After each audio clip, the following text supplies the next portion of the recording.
El jueves fue el día de la libertad de prensa, ¿verdad?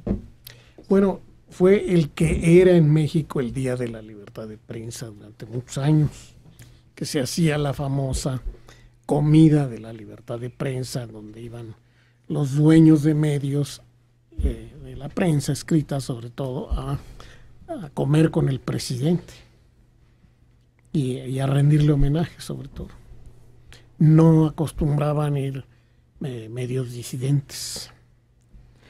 Ese día por la noche en algunos lugares se reúnen reporteros, periodistas, todos los relacionados con la prensa, a cenar, a festejar o a estar juntos festejando ese día.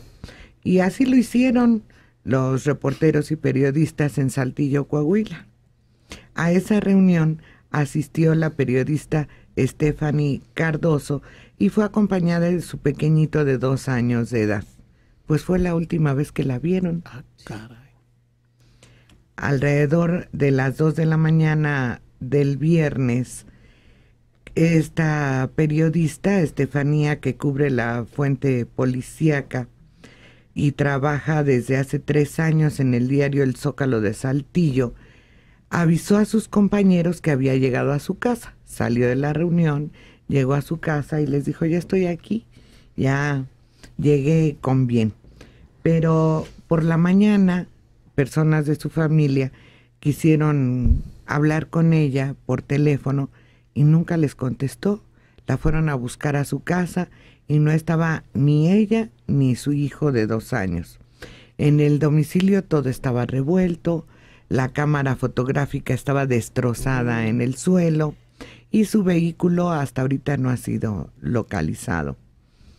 Los medios firmantes del Acuerdo para la Cobertura Informativa de la Violencia están exigiendo a las autoridades, no solo a las locales, sino también a las federales, que de manera urgente se tomen las medidas necesarias para localizar con vida y en buen estado de salud a Estefanía y a su hijo. Además, se solidarizaron con la familia de Estefanía para exigir que se hagan todas las investigaciones necesarias con la finalidad de localizar a esta periodista.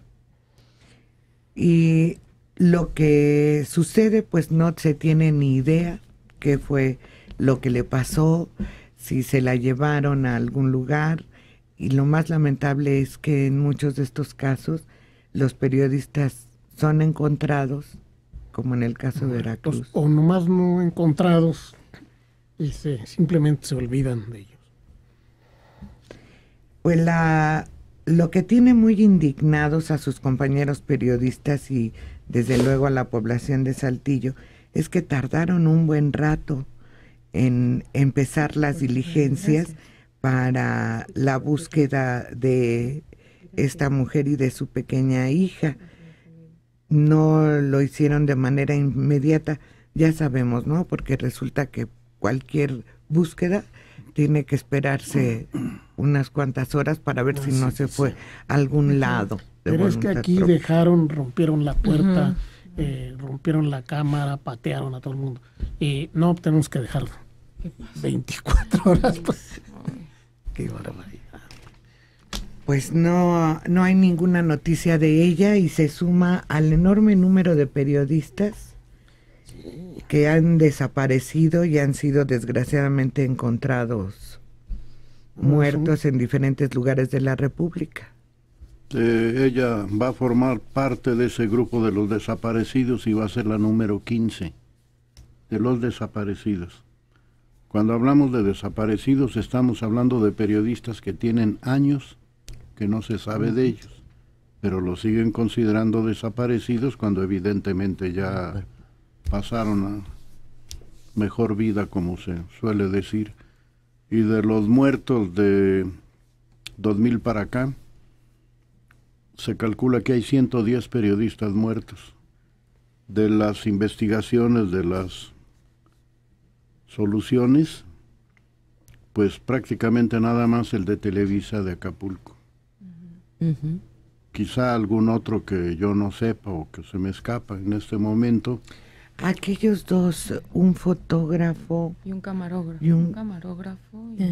¿Televisa? Azteca. Azteca. no, Bueno, los que Monterrey. fueron encontrados que eran colaboradores de Milenio, no aquí en el DF, sino en algún lugar del norte de la norte, República, como y que Monterrey. sí los Sí, ellos sí los sí regresaron. encontraron, Nada sí más los regresaron. golpearon. Fueron dos. Ujú. Sí, bueno, pero esos no, ni fueron muertos ni fueron desaparecidos, no entran en mis tenebrosas cuentas. Ah, no, tus cuentas son de los que definitivamente ya no. Sí, y en ese sentido digo que solo el caso de Televisa, al que se le dio mucha difusión, fue investigado de inmediato y se resolvió teóricamente. Y digo teóricamente porque pues aquí las autoridades, cuando están muy presionadas, agarran a un zoquete, lo encarcelan y dicen este fue. Y en el caso del señor de Televisa, pues por razones obvias les importaba mucho resolverlo.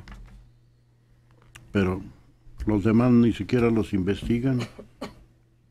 Y eso es lo que los indigna, que tardan en iniciar las investigaciones y cuando finalmente las inician. La autoridad siempre asume la postura de se lo buscaron.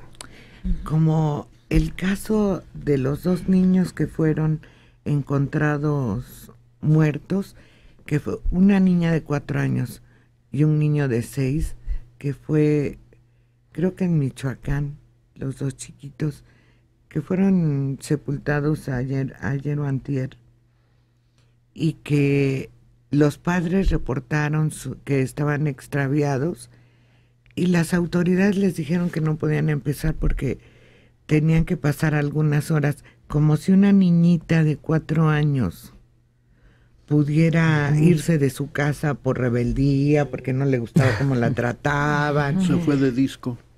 Oye, es que eso es absurdo. Y desgraciadamente cuando los localizaron estaban muertos los dos chiquitos. Bueno, pero hay que seguir el protocolo. Es que es un protocolo que está diseñado para personas que no tienen Para tarados, neuronas, pues sí. sin criterio, y que además eso da mucho en qué pensar. Si yo veo la casa de la periodista Stephanie, y si yo sé que dos chiquitos no van a tomar la iniciativa de huir de su casa porque sufren de maltrato, pues aplico el criterio. Intervengo de inmediato, pero al no intervenir te dejan un margen de duda. ¿Qué complicidad tiene la policía con los que se llevaron a Stephanie? ¿Por qué les dieron tiempo para desaparecer? Y en el caso de los niños, ¿qué ventajas o qué ganancias tuvieron algunos, posiblemente al encubrir a los que mataron a los chiquitos? El no intervenir inmediatamente te da mucho en qué pensar. Complicidad y ganancias. Sobre todo en estos casos que mencionan, ¿no? Porque 72 horas es mucho tiempo cuando se sabe que las primeras 48 horas, que es cuando normalmente se comete el crimen, y además es el tiempo más importante en el que puedes recolectar pistas y cosas que te indiquen dónde está la persona.